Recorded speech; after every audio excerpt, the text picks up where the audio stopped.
श्री राधा कृष्णाभ्यं नमः। श्रीमद्भागवत महापुराण प्रथम खंड।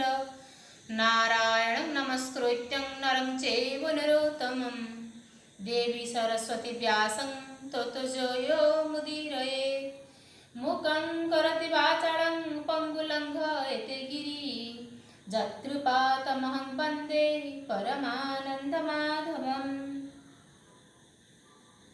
ओम नमो भगवते वासुदेवाय। ओम श्री परमात्मने नमः। अथ द्वितीय अध्याय।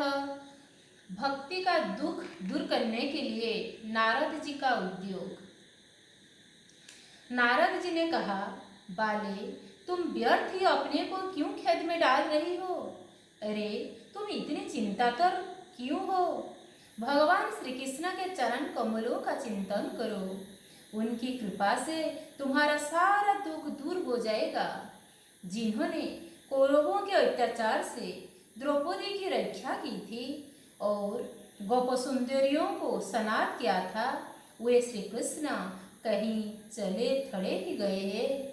फिर तुम तो भक्ति हो और सदा उन्हें प्राणों से प्यारी हो। तुम्हारे बुलाने पर तो भगवान नीचों के घरों में भी चले जाते हैं।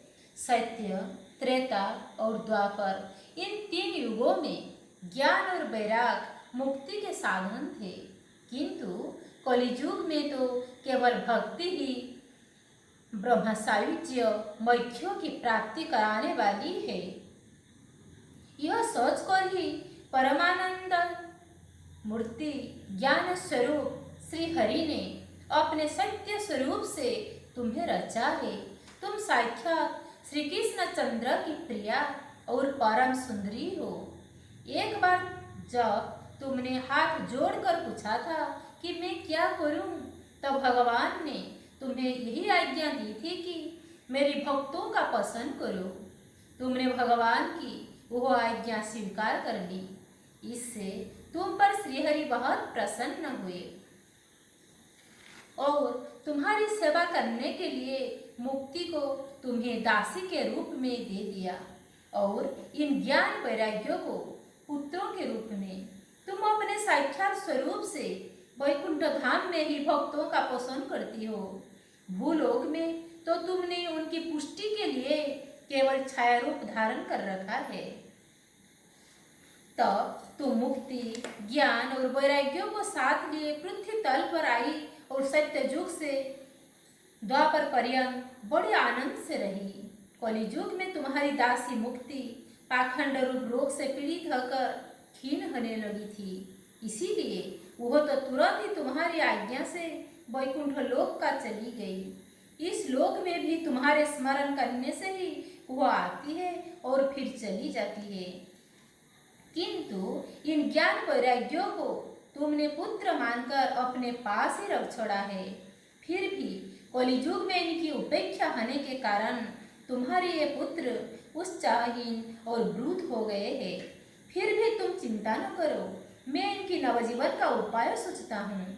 सुमुखी, कलि के समान कोई भी युग नहीं है। इस युग में तुम्हें घर घर में प्रत्येक पुरुष के हृदय में स्थापित कर दूंगा। देखो, अन्य सब धर्मों को दबाकर और भक्ति विषयक महोत्सवों को आगे रखकर यदि मैंने लोक में तुम्हारा प्रचार न किया तो मैं श्रीहरि का दास नहीं। इस कलियुग में जो जीव तुमसे युक्त होंगे वे पापी होने पर भी बेखट के भगवान श्री कृष्ण के अभय धाम को प्राप्त होंगे। जिनके हृदयों में निरंतर प्रेम रूपिणी भक्ति निवास करती है, वे शुद्धांतकरण पुरुष स्वप्न में भी यमराज को नहीं देखते। जिनके हृदय में भक्ति महारानी का निवास है, उन्हें प्रेत, पिशाच, राक्षस या दैत्य आदि स्पर्श करने में भी समर्थ नहीं हो सकते। भगवान तप, वेदाध्ययन, ज्ञान और कर्म आदि किसी भी साधनों से वश में नहीं किए जा सकते। वे केवल भक्ति से ही वशीभूत होते हैं। इसमें श्री गोपीजन प्रमाण है।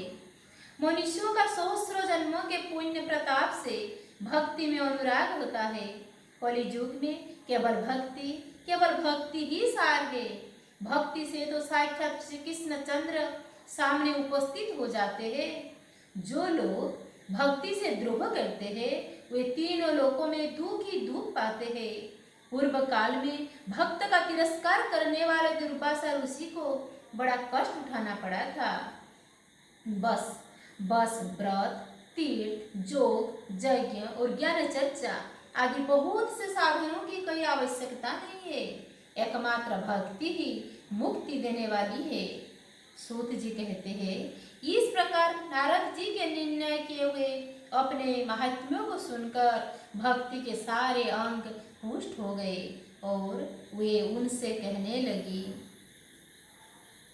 विमस्यापि ऋणे भंगो मुनिरपि मतिभ्रम यदि सुधंग सुधंग वा मम दोष न विद्यते कायेन वाचा मनसेन्द्रियर्वा बुद्ध्यात्मना वा निःसृत स्वभावात् करोति यज्जत् सकलं करिष्यामि नारायणाख्यं